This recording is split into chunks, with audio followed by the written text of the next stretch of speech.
आपण ठेवून विचार करायचा की आय एम स्पीकिंग, मी बोलत आहे आणि मी आय विल स्पीक, मी बोलणार. ठीक आहे. तुम्ही सर्वांना किती काळ येतात? सर्वांना 12 काळ येतात असं ते लक्षात ठेवा. फक्त प्रयत्न एवढा करा की मी सराव वारंवार कसा करेल. चला आपण डबल बघूया. आता आज आपण या ठिकाणी इंग्रजीमधील किती काळ समजून घ्यायचे? 12. How many tense? 12 types of tense. 12 प्रकारची काळ असतात. 12 काळ आपल्याला इंग्रजीतले काय करायचे?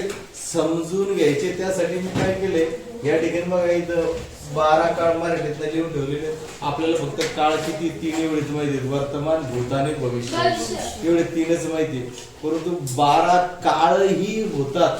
ते कसे? तर तुम्हाला सरळ साधं तुम्हाला या ठिकाणी फक्त वर्तमान दिसतोय, भूत दिसतोय आणि भविष्य दिसतोय. वर्तमान काळ, भूतकाळ आणि भविष्यकाळ.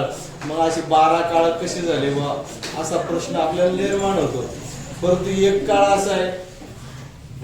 असा आहे की तो सगळ्या काळाचा काळ आहे. आणि या 12 काळामध्ये काय होणार आहे? हे 12 काळ जर तुम्ही एकदा समजून घेतले तर 100% तुम्हाला इंग्रजी बोलता येईल. 100% सांगतोय. त्यामुळे 12 काळ एकदा समजून घ्या. आता तुम्हाला 12 काळ आपला किती काळ माहिती आहे? 3 काळ, वर्तमान काळ, भूतकाळ आणि भविष्य काळ. पण ठीक आहे, आपल्याला 4 काळ समजून घ्यायचे. ठीक आहे. आपला 3च काळ कोणकोणते माहिती? वर्तमान जो चालू असतो, भूत जो झालेला आहे आणि भविष्य जो येणार आहे. ठीक आहे. पण मग 4था काळ कोणता आहे? तर तो चालू पूर्ण काळ.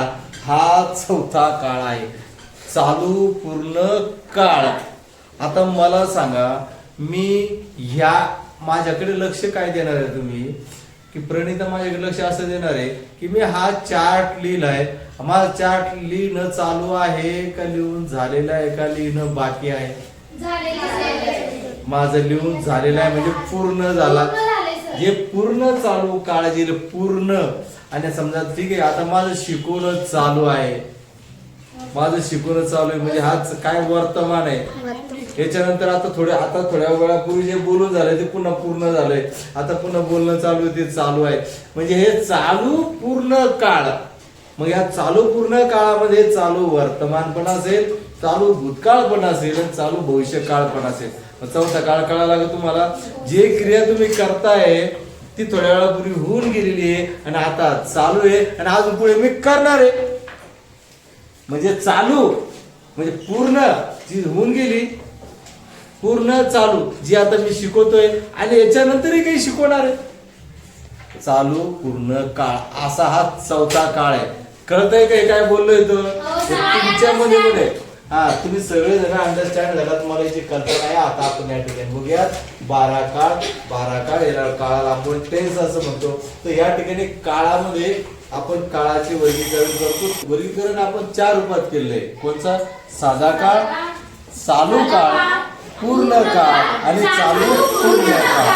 अशा स्वरूपात आपण वर्गीकरण केलेले. त्यामुळे आता आपण साध्या काळामध्ये 3 जे काय काळ आहे ते बघूयात. बघा, साधा वर्तमान काळ. याचं इंग्रजीत वाक्य घेतलंय मी आय. म्हणजे मी लिहितो. मराठीत मी लिहितो. म्हणजे याच्यामध्ये काय आहे? नेहमीची क्रिया. नेहमीची क्रिया म्हणजे काय? मी खातो, मी उठतो, मी बसतो, मी चालतो, मी खेळतो, मी खातो. तुम्ही ज्या ज्या क्रिया करतात ना नेहमीच्या, त्या क्रिया म्हणजे या ठिकाणी या नेहमीची जी क्रिया आहे ही साध्या वर्तमान काळाची आहे, जी प्रेझेंट असते. प्रेझेंट म्हणजे काय? वर्तमान असते. वर्तमान. प्रेझेंट म्हणजे we are now living in a present tense. आपण वर्तमानातच जगतो. भूतकाळामध्ये आपलं होऊन गेलेलं बालपण आहे किंवा मागचे दिवस आहे आणि येणारं फ्युचर तुमचं बाकी आहे. श्रावस्ती. आमच्या श्रावस्तीच्याकडे बघायला आम्हाला. तर या ठिकाणी मग साधा वर्तमान काळ आय राईट, मी लिहितो. याच्यामध्ये क्रिया नेहमीची असते. नुसतंच बघत नका जाऊन समजून घ्यायचं जाऊन. त्यानंतर साधा भूतकाळात राईट. हा याच्यातली सिंपल पास्ट टेन्स. साधा भूतकाळ आय रोट. या ठिकाणी क्रियापदाचं एक पहिलं रूप आहे. या ठिकाणी क्रियापदाचं हे दुसरं रूप येतं याच्यात, राईट, रोट आणि रिटर्न। या क्रियापदाचे 3 रूप होत असतात। तुम्हाला वारंवार म्हणत असतो की मी या ठिकाणी ज्याचे 3 रूप होतात किंवा ज्याचा भूतकाळ होतो त्याला क्रियापद असं म्हणायचं, तुम्हाला मी सांगत असतो वारंवार।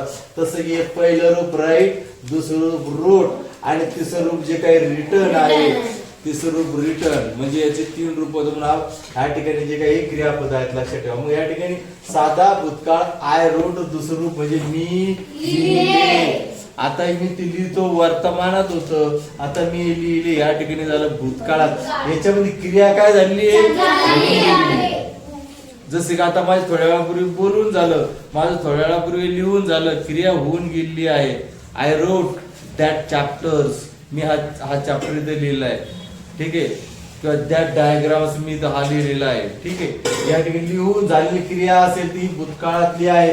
या ठिकाणी क्रियापदाचं दुसरं रूप लिहिलं जातंय। क्रियापदाचं कोणतं रूप लिहिलं जातं, राईटचं भूतकाळ रोट असं होतं, म्हणजे क्रिया काय झालेली, क्रिया होऊन गेली आहे। लक्षात ठेवत चालत जा। त्यानंतर साधा भविष्य काळामध्ये आता या ठिकाणी काय सांगितलंय, म्हणजे या ठिकाणी क्रिया होईल। आता थोड्या वेळा माझी क्रिया होईल, आता जसं शिकवण्याची क्रिया होईल, सांगण्याची क्रिया होईल, करण्याची क्रिया होईल, जे काही बाकी आहे ते म्हणजे मी लिहिणार, काय बाकी आहे, क्रिया होणे बाकी असते त्यामध्ये, लक्षात ठेवा। त्याच्यामध्ये लक्षात काय ठेवायचंय की या ठिकाणी भविष्य काळ ज्यावेळेस येतो त्या भविष्य काळामध्ये सहाय्यकारी जे क्रियापद आहे त्यामध्ये विल घ्यायचं असते आणि क्रियापदाचं मूळ रूप घ्यायचं असतं। मूळ रूप म्हणजे पहिलं रूप घ्यायचं असतंय। ज्यावेळेस आपण भविष्य काळ करतो, भविष्य काळ करत असताना या ठिकाणी विल घ्यायचंय सहाय्यकारी क्रियापदामध्ये। या ठिकाणी हा जो काही सब्जेक्ट आहे, हा जो आय, हा subject I, we, you, he, she, it आणि दे, हे काय आहे सब्जेक्ट। सब्जेक्ट म्हणजे कर्ते, सब्जेक्ट म्हणजे कर्ता, जो क्रिया करतो तो कर्ता, लक्षात ठेवा, ठीक आहे। इंग्रजीमध्ये सब्जेक्टला आपण या ठिकाणी कर्ता, व्याकरणाच्या भाषेत कर्ता असं म्हणतो असतो। आणि कर्ते कोणकोणते, जो क्रिया करतो तो त्याला कर्ता असं म्हणायचं, जो क्रिया करतो त्याला कर्ता असं म्हणायचं। मग या ठिकाणी त्यानंतर मग विल घ्यायचं आहे, क्रियापदाचं मूळ रूप घ्यायचंय। या ठिकाणी आता आपण साध्या काळाचं 3 आहे। त्यानंतर या ठिकाणी आता चालू क्रिया, ज्यावेळेस क्रिया चालू असते त्यावेळेस क्रियापदाला आयएनजी हे प्रत्यय लागलेला आहे, समजून चालायचं। क्रिया चालू आहे, आयएनजी, इंग लागलं कशाला, eat, eating, put, putting, take, taking, म्हणजे क्रिया चालू आहे। पण ती चालू वर्तमानात असेल, चालू भूतकाळात असेल किंवा चालू भविष्य काळात असेल, फक्त समजून घेत चालत। या ठिकाणी आपल्या अनेक क्रियापद येतात। आता चालू वर्तमान काळात या ठिकाणी आय एम रायटिंग, क्रियापदाला राईटला काय लागलेलं या ठिकाणी आयएनजी लागलेला आहे, म्हणजे मी लिहित आहे, म्हणजे क्रिया कशी आहे, चालू आहे। जसे की I am speaking now with you, I am teaching you, मी तुम्हाला सध्या शिकवत आहे। यू आर सीइंग मी, तुम्ही मला सध्या पाहतात। यू आर लिसनिंग नाउ, तुम्ही सध्या ऐकत आहात। दॅट ऍक्टिव्हिटीज आर कंटिन्युअस किंवा रनिंग, त्या क्रिया चालू आहेत। या ठिकाणी चालू वर्तमान आय एम घेतलेलं आहे, म्हणजे एम म्हणजे मी आहे, ठीक आहे। मी आहे काय आहे, रायटिंग मध्ये आहे, म्हणजे कशाच्या मध्ये आहे, लिहित आहे। मी लिहित आहे म्हणजे क्रिया काय आहे, चालू आहे। हे याच्यासाठी आलेले की नेमकं या काळामध्ये काय होतंय, क्रिया चालू आहे, झालेली, बाकी का चालू पूर्ण आहे का पूर्ण काही चालू, यासाठी असं लिहून ठेवलंय। हे आपल्याला समजण्यासाठी 12 काळ। त्यानंतर या ठिकाणी चालू भूतकाळात काय लिहिलंय, आय वॉज। या ठिकाणी मग सहाय्यकारी क्रियापदामध्ये काय वॉज घेतलेलं आहे, वाज घेतलंय आणि या ठिकाणी क्रियापदाला पुन्हा आयएनजी लावलंय, कारण चालू काळामध्ये क्रियापदाला आयएनजीच राहील। आयएनजी म्हणजे या ठिकाणी क्रिया चालू असणे, ठीक आहे। क्रियापदाला आयएनजी लागलं म्हणजे क्रिया चालू वर्तमानात असेल, चालू भूतमध्ये असेल का चालू भविष्यामध्ये असेल, पण क्रिया म्हणजे त्या ठिकाणी समजा अपूर्णच आहे। अपूर्ण म्हणल्यानंतर अपूर्ण पूर्ण म्हणजे बाकी आहे होणे, त्यावेळेस क्रियापद आयएनजी दिसलं का समजून घ्यायचं क्रिया ही बाकी आहे. ती भूतकाळातली असेल, भविष्यातली असेल किंवा वर्तमानातली असेल, लक्षात ठेवा काळानुसार. त्यानंतर चालू भविष्यकाळ. मग I will be writing, will be हे सहाय्यकारी क्रियापद जे आहे भविष्यकाळासाठी एक लक्षात ठेवायचे. चालू भविष्यकाळ विल बी घेतलेले क्रियापदाला आयएनजी लावले म्हणजे मी लिहित असेल. या ठिकाणी भविष्यकाळामध्ये काय सांगितलं, या ठिकाणी चालू मध्ये मी लिहित असेल, मी लिहित असेल.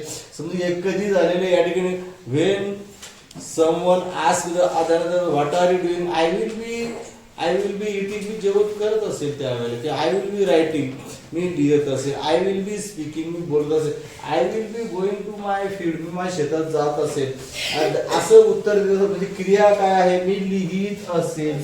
बाकी आहे सांगायचंय नंतरसाठी, उद्यासाठी. हे तू उद्या काय करणार आहे, I will be going there, I will be going to the marriage, मी जात असेल लग्नाला जात असेल. किंवा आय विल बी स्लीपिंग, मी त्यावेळेस झोपत असेल.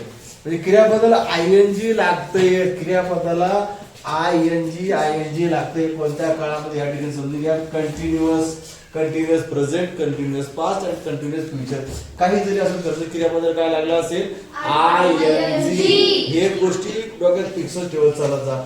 त्यानंतर पूर्णचे काय नियम वेगळ्या, पूर्णमध्ये काय येतं वेगळ्या, पूर्णमध्ये काय येतं वेगळ्या. आता पूर्ण वर्तमान, पूर्ण भूत आणि पूर्ण भविष्य. Perfect present tense, perfect past tense, perfect future tense. तर मग या ठिकाणी वर्तमानामध्ये काय असेल गड्या, की मग या ठिकाणी वर्तमानात काय आलं गड्या, मी लिहिलं आहे, मी लिहिलं होतं, मी लिहिलं असेल. अरे याच्यात पूर्ण सांगते गड्या, क्रिया तर सगळं झालेली. मग काय घेतलं गड्या वाक्यामध्ये, मग I have return, I have return. काय वापरलं गड्या सहाय्यकारी हेल्पिंग वर्ब मध्ये हॅव घेतलेले आणि क्रियापदाचं किती रूप घेतलेलं आहे गड्या या ठिकाणी घेतलेलं आहे. पूर्ण काळ, अरे पूर्ण काळ तिसरं रूप, पूर्ण काळ तिसरं रूप, पूर्ण काळ तिसरं रूप.